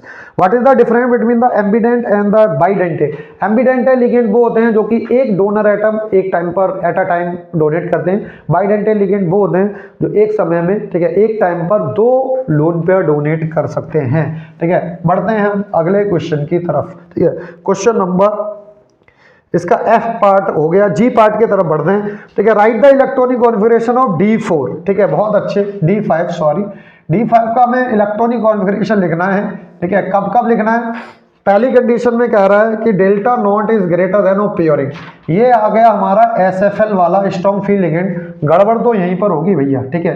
तो T2G और EG की फॉर्म में लिखना है, 5 भरने, तो 2 2 1, EG में 0 0 सन्नाटा, ये तो होता है स्ट्रॉन्ग फील्ड लिगेंड के प्रेजेंस में, और D5 ही हमें भरना था वीक फील्ड लिगेंड के प्रेजेंस में, तो delta not is less than of P, तो इसका बनता है T2G और EG, तो इसमें क्या होता, 5 है, तो पहले तो आप देखो 5 है, 3 और 2 5, यानी 1 और सॉरी 1 और 1 ठीक है, तो ये हो जाता आपका, ठीक है, मैंने कराया भी, आपको बताया भी था, ये आ जाते हैं क्वेश्चन, ठीक है।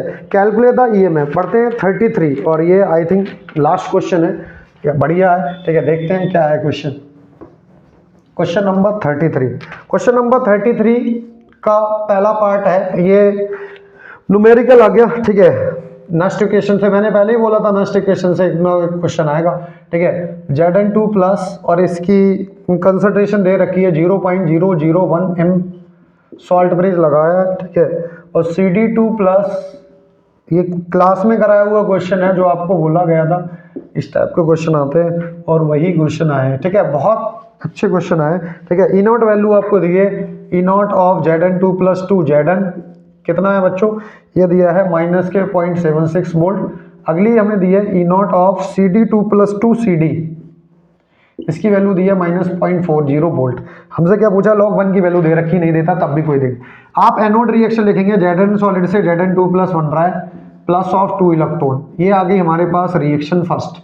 सेकंड आपको रिएक्शन लिख दी थी CD2 plus plus of 2 electron, ठीक है, एरो से CD सॉलिड, और ये बन जाती, इसको आप मल्टीप्लाई करो 2 से, इसको भी मल्टीप्लाई करो 2 से, 2 से 2 को काट दो, जोड़ दो, Zn solid plus CD2 plus plus of 2 electron, arrow, ये बन जाएगा Zn2 plus plus of CD solid plus of 2 electron. इसका हमें ई सेल चाहिए, ई सेल कैसे निकलेगा बच्चों, ठीक है, ईएमएफ ही पूछा है, ठीक है, calculate the EMF, E cell निकालना है, तो ई सेल बराबर E not cell minus 0.059 upon n log 10 base product की कंसंट्रेशन अपॉन रिएक्टेंट की कंसंट्रेशन। पहले तो ई नॉट सेल निकालो, E not cell equal to होता है E naught of cathode minus E naught of anode. मैंने बोला था इसमें जो राइट में होता है वो कैथोड, इधर होता है एनोड, तो कैथोड सीडी होगा तो सीडी पे हमें रिडक्शन पोटेंशियल लगाने हैं, तो रिडक्शन ही दिया है माइनस के 0.40 माइनस के 0.76, इसको आप सॉल्व करोगे तो माइनस 0.40 प्लस 0.76 घटा दो भैया, 40 36 30 बचे, वो 36 बचे, 36.36 वोल्ट बचेगा, ठीक है। ये आ गया आपका ई नॉट सेल, ये वैल्यू लगा दो, ई सेल बराबर 0.36 माइनस 0.059 अपॉन एन 2 है लॉग 10 बेस, प्रोडक्ट कौन लगेगा, Zn2 प्लस लगेगा, और Zn2 प्लस की कंसंट्रेशन कितनी है, 10 की पावर माइनस के 3 लिख दूं, बिल्कुल, अपॉन इसकी कितनी है, 10 की पावर माइनस के 1, ठीक है, 1 2 काट ही दो आप, ठीक है, ये बनेगा 0.36 माइनस 0.059 अपॉन 2 लॉग 10 बेस, कितना बचा, 2 पावर 10 की पावर माइनस 2 बचेगा, ये आगे आ जाएगी 0.36 प्लस 2 इंटू 0.059 अपॉन 2 से 2 कैंसिल आउट कर दो, ये सिंप्लीफाई कर लेना 0.36 प्लस 0.059, भैया इसे सॉल्व कर लेना, ठीक है, कर दें 0.360 और 0.059, ठीक है, 9 1 हो गया और 4 हो गया, ठीक है, और पॉइंट, ये आया होगा भैया, ई सेल इक्वल टू 0.419 यानी 0.420 वोल्ट आप लिख सकते थे, तो ये आपका आंसर आ गया होगा, ठीक है, ये 2 नंबर का होगा, 3 का है भैया, ठीक है, 3 का। 2 नंबर का क्या पूछा है, state the Faraday second law. Second law क्या होता है, ठीक है, जब 2 या 2 से ज़्यादा सेल्स को हम सीरीज में कनेक्ट करते हैं तो सेल पे वेट अपॉन इक्विवेलेंट वेट का जो रेशियो होता है वो कांस्टेंट रहता है, ठीक है, वो आपको पता है। How will the pH of the aqueous solution of NaCl, ठीक है, बी अफेक्टेड, कैसे अफेक्ट होगा भैया, NaCl का अगर मैं हाइड्रोलिसिस कराऊंगा तो हाइड्रोलिसिस में प्रोडक्ट कौन बनेगा, NaOH, और NaOH एक बेस है, बेस बढ़ेगा तो इसका मतलब पीएच भी क्या होगा, बढ़ेगा, ठीक है, तो इलेक्ट्रोलिसिस कराने पर जो पीएच है NaCl सॉल्यूशन का वो क्या हो जाएगा, बढ़ जाएगा, क्योंकि NaOH बनेगा as a product of electrolysis और NaOH एक बेस है, तो ये पीएच भी क्या करेगा, बढ़ेगा, ठीक है। Calculate the delta G not and Kc in the following, बड़ा सिंपल सा क्वेश्चन है, प्यारा सा क्वेश्चन था, ठीक है, डायरेक्ट आप लगा देते।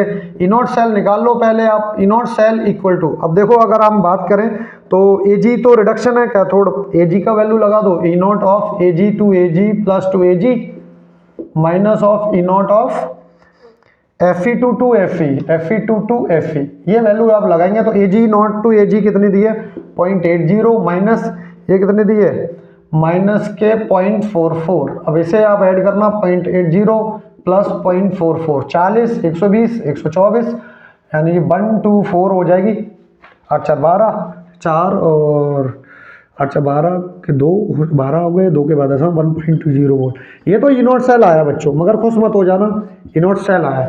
हमसे क्या पूछा है, हमसे पूछा है डेल्टा जी नॉट, अरे भैया डेल्टा जी नॉट निकालू, डेल्टा जी नॉट बराबर होता है माइनस के n E not cell into F. अब बताओ माइनस के n देखो उसमें रिएक्शन में पहले ही देखा है 2 इधर उधर भाग रहे हैं तो n की वैल्यू तो 2 है, ठीक है, ई नॉट सेल 1.24 f 96500 लगा दो, जो भी आएगा भैया जूल में आ जाएगा आपका आंसर, ठीक है, तो ये तो हुआ था पहला part.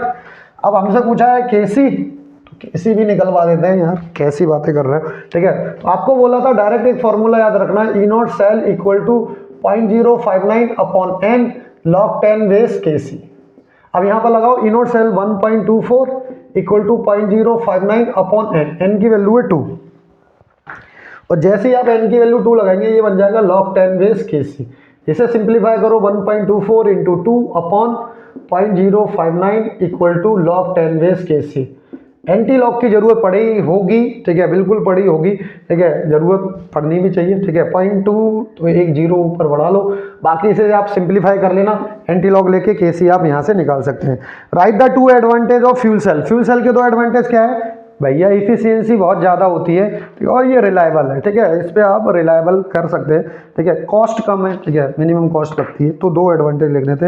How many Faraday are required for the oxidation of 1 mole H2O to O2, तो इसको और देख लो, लास्ट क्वेश्चन है, ठीक है। टाटा बाय बाय हो जाएगी फिर H2O और ये बनेगा भैया H plus of O2 half O2 plus of 2 electron. Balance कर लेना, ये ऑक्सीडेशन हो जाएगा H2O का। कह रहे हैं ऑक्सीडेशन कराने पर 1 मोल H2O लिया है, 1 मोल लेने पर हमें कितना फैराडे चाहिए, तो भैया हमें पता है Q बराबर होता है NF, N की वैल्यू होते हैं कितने ट्रांसफर ऑफ इलेक्ट्रॉन है, 2 ट्रांसफर है, 2F फैराडे चाहिए।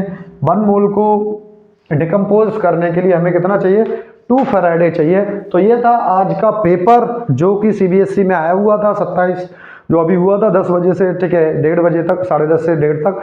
ये था मेरे पास से डिटेल सॉल्यूशन। बहुत अच्छा पेपर था, अच्छे काफ़ी बच्चे 90+ लेके आएंगे, वो रिएक्शन में भी काफ़ी बच्चों ने बोला है, ठीक है। थैंक यू बच्चों। बाकी के जो 2 सेट बच्चे हैं फर्स्ट एंड सेकंड, उनका सॉल्यूशन कल आपको मिल जाएगा, आप इसे देखें।